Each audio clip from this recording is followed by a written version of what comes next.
আসসালামু আলাইকুম রহমতুল্লাহি ওবরকাতুহু।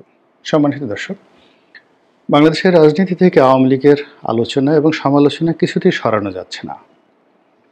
দেশে ডক্টর মোহাম্মদ ইউনূসের অন্তর্বর্তীকালীন সরকার চলছে এবং প্রশাসনের যত গুরুত্বপূর্ণ পদবি রয়েছে, যেগুলো আওয়ামী লীগ রক্ষা কবচ হিসেবে ব্যবহার করেছিল এবং আওয়ামী লীগ মনে করেছিল যে যুগ যুগান্তরে বা জন্মান্তরে তাদের এই যে সাজানো বাগান, যেভাবে তারা পুলিশ সাজিয়েছিল, যেভাবে তারা ছাত্রলীগকে সাজিয়েছিল, বিশ্ববিদ্যালয় সাজিয়েছিল, সকল সাজানো গোছানো সংসার একেবারে আগস্ট মাস ২০২৪ সাল তছনছ করে তাসের ঘর নয়, তুলোর ঘরের মতো উড়ে গিয়েছে। তারপর আওয়ামী লীগের যে সকল শীর্ষ নেতৃত্ব রয়েছেন, একেবারে যাদেরকে বাংলাদেশে বলা হতো রয়্যাল বেঙ্গল টাইগার, মহাসিংহ বা মহাবাঘ, আমাদের সুন্দরবনের যে বাঘ, এই বাঘও তাদের কাছে খুব ছোট হয়ে যায়। এই জন্য বাঘের আগে মহা শব্দ ব্যবহার করতে হবে। বা আফ্রিকায় যে সিংহ, সেটা ধবল সিংহ হোক বা অন্য যে কোনো সিংহ হোক, আওয়ামী লীগের এমন প্রভাবশালী নেতা ছিলেন যাদেরকে সকল সাধারণ সিংহের সাথে তুলনা করলে হবে না। তাদের দাপট ছিল মহা সিংহের মতো। তো তাদের অনেকে পালিয়ে গেছেন, অনেক আত্মগোপনে আছেন, গর্তের মধ্যে লুকিয়ে আছেন, অনেকে ধরা পড়েছেন। তো এই যে একটা অবস্থা, সেই অবস্থার মধ্যে আওয়ামী লীগের নামটি আসলে উচ্চারিত হওয়া উচিত নয়। সেখানে আওয়ামী লীগ পচে গিয়েছে, দুর্গন্ধ ছড়াচ্ছে। যেমন আমরা অনেক ভালো খাবার খাই, পোলাও, কোরমা, কালিয়া, কোপ্তা, রোস্ট, আরও কত কিছু। এগুলোর নাম নিলেও ভালো লাগবে, দেখলেও ভালো লাগবে। কিন্তু এই জিনিসগুলো যখন পচে যায় আপনার পেটের মধ্যে এবং সেগুলো যখন বর্জ্য আকারে প্রকাশিত হয়, তখন সেগুলোর নাম আর কালিয়া, কোপ্তা থাকে না।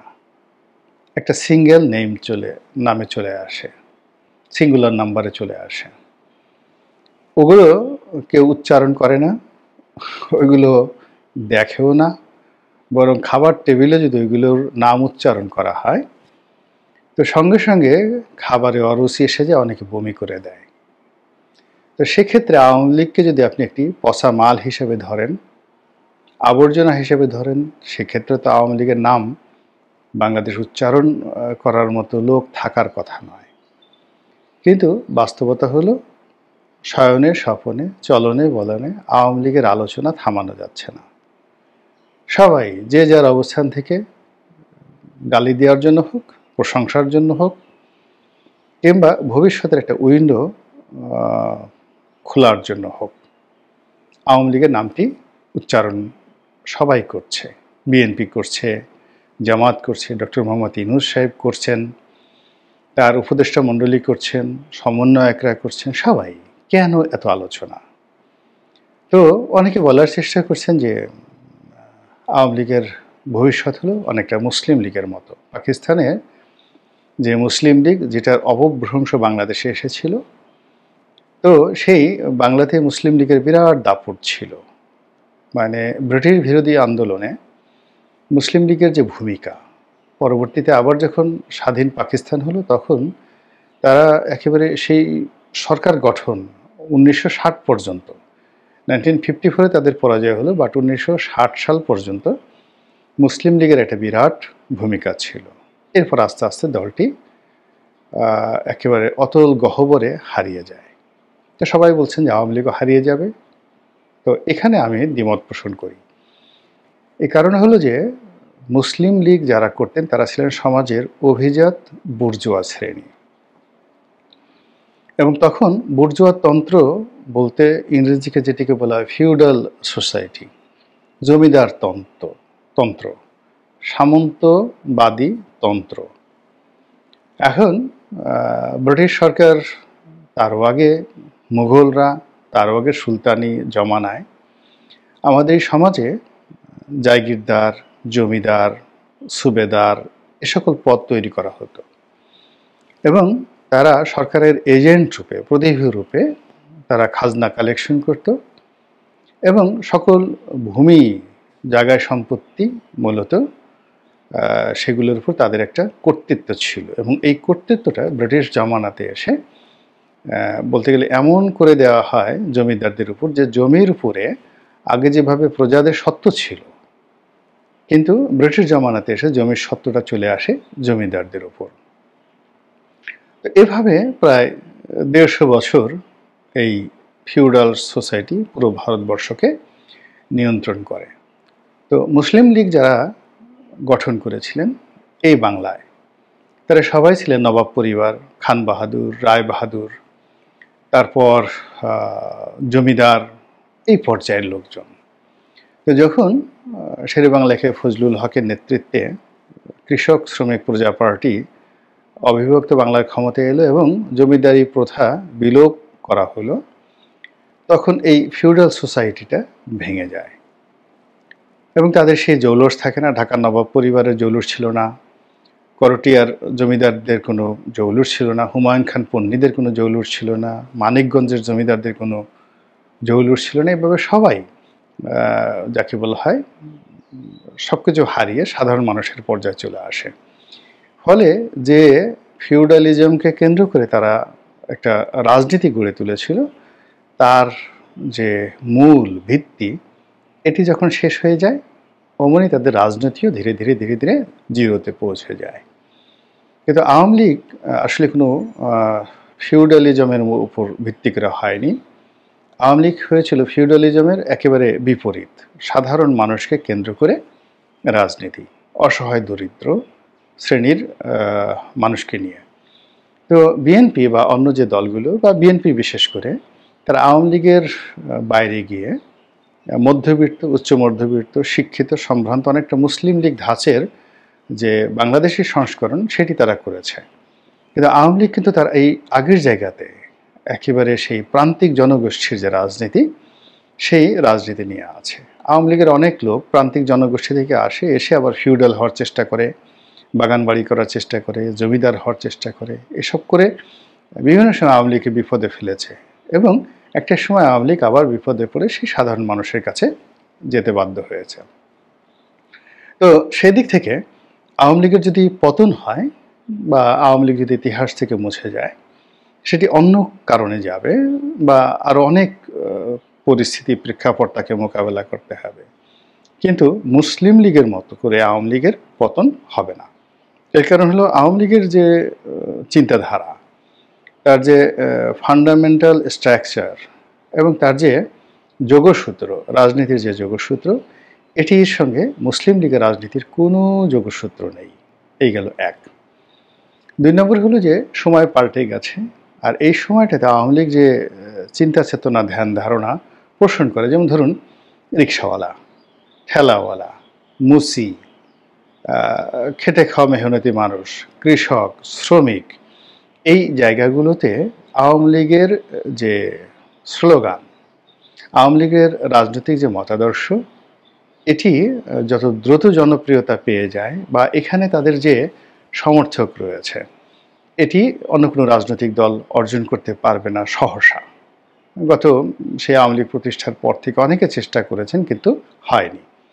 শ্রমিকদের স্বার্থ রক্ষা থেকে শুরু করে আরও অনেক কিছু।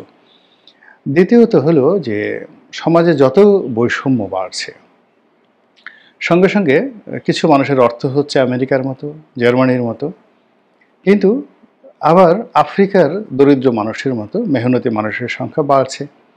তো সেই দিক থেকে আওয়ামী লীগের যে কর্মী এবং সমর্থক, তাদের সংখ্যাও বেড়ে যাচ্ছে এবং বেড়ে যাবে। শুধু দরকার হলো এদেরকে অর্গানাইজ করার জন্য একটা নতুন নেতৃত্ব। এবং যেহেতু তারা ক্লাসিফাইড রাজনীতি করে, নট ইউনিফাইড, একটা নির্দিষ্ট শ্রেণী গোত্রকে তারা রিপ্রেজেন্ট করে, ইউনিফাইড না, বরং বিএনপি অনেকটা ইউনিফাইড, সার্বজনীন রাজনীতি। জামাত কিন্তু ক্লাসিফাইড। তো তারপরে যাকে বলা হয় আমাদের যে কমিউনিস্ট পার্টিগুলো রয়েছে, তারাও ক্লাসিফাইড। আওয়ামী লীগ এরকম একটা ক্লাসিফাইড রাজনৈতিক দল। তো তার ক্লাসটা যতদিন না পর্যন্ত বিলীন হয়ে যাবে, ততদিন পর্যন্ত এদের রাজনীতি বিলীন হবে না। শ্রমিক যতদিন আছে, তারপরে খেটে খাওয়া মেহনতি মানুষ যতদিন আসে, কৃষক যতদিন আছে, তারপর পানি যতদিন আছে, নৌকা যতদিন আছে, জেলে যতদিন আছে, মাছ যতদিন আছে, ততদিন পর্যন্ত আওয়ামী লীগের যে রাজনৈতিক কৃষ্টি এবং কালচারগুলো তারা বলে আসছে, যেমন লগি, বৈঠা, নৌকা, মানে এগুলো হয়তো এখন নৌকা ওইভাবে চলে না, ইঞ্জিন চালিত বোট চলে, কিন্তু নৌকা যখনই আসে সঙ্গে সঙ্গে নদী আছে, নদী যখনই আসবে আওয়ামী লীগের নাম চলে আসবে। আবার সেখানে মেহনতি মানুষদের যে প্রতিচ্ছবি, সেই প্রতিচ্ছবি, যেমন বিএনপির ধান, এখন ধান যখন আসে তখন এখানে একটা ফিউডাল সোসাইটি চলে আসবে। ধানের মালিককে, এখানে ধানের মালিক কৃষক সাধারণত হয় না, কৃষক মেহনত করে, চাষাবাদ করে যারা আওয়ামী লীগ, আর ধান সেই কৃষকের কাছ থেকে যারা কিনে নেয়, ফড়িয়া জমা করে, আড়তদার, ব্যবসা করে, চালকল মালিক, আবার চালকল মালিকদেরকে যারা নিয়ন্ত্রণ করে তারা সমাজের বিশাল কিছু। তো কাজেই তাদের যে ধান, এই ধানটি মূলত ফিউডাল সোসাইটির একটা বৈশিষ্ট্য। এই জিনিসগুলো বুঝতে হবে। তো এইভাবে আওয়ামী লীগ যে তার রাজনীতি, সেই রাজনীতিতে এখন অন্যায় হয়েছে, ভুল হয়েছে, গুনাহ হয়েছে, পাপ হয়েছে, এ সবগুলো মুছে যাবে। এর কারণ হলো গরিব মানুষ বেশি দিন এগুলো মনে রাখে না। আর ধনী যারা আছে তারা গরিব মানুষ যখন সামনে চলে আসে তখন ধনীরা খুব ভয় পেয়ে যায়। নর্মালি ধনীরা সবসময় শাসন করে গরিবদেরকে, কিন্তু গরিবরা যদি একবার সামনে চলে আসে ধনীরা মুহূর্তের মধ্যে ভয় পেয়ে যায়। তো সেই দিক থেকে আওয়ামী লীগের রাজনীতি মুসলিম লীগের মতো হবে না। আর যেহেতু সমাজের যে বৈষম্য এটা দূর হচ্ছে না, রাজনীতিটা সার্বজনীন করা যাচ্ছে না, কাজেই ওই যে আমরা গ্রিক সাহিত্যে বা গ্রিক উপকথাতে বা গ্রিক ম্যাথোলজি যেটাকে বলি, সেখানে ফিনিক্স পাখির যে গল্প, সে বারবার জন্ম নেয়, পুনর্জন্ম নেয়, পুনর্বার মহাশক্তি নিয়ে ফিরে আসে। তো এরকম আওয়ামী লীগ আবারও সেই ফিনিক্স পাখির মতো ফিরে আসবে। এটা আমার কথা নয়, এটা বাংলাদেশে যারা রাজনীতি করেন তারা সবাই বুঝেন। ফলে দেখুন 5 তারিখের পতনের পর, অর্থাৎ আগস্ট মাসের 5 তারিখের আওয়ামী লীগের পতনের পর সবাই আগস্টে যেভাবে কথা বলেছে, সেপ্টেম্বর মাসে এসে তাদের কথার তেজ ধাস কমে গেছে, অক্টোবরের মাসে এসে ভিন্ন কথা, আর নভেম্বরের মাসে এসে এখন আওয়ামী লীগকে নিয়ে অনেকেই ইতিবাচক কথাবার্তা বলার চেষ্টা করছেন। আল্লাহ আমাদের সবাইকে হেদায়েত দান করুন এবং হেফাজত করুন। আসসালামু আলাইকুম ওয়া রাহমাতুল্লাহি ওয়া বারাকাতুহু।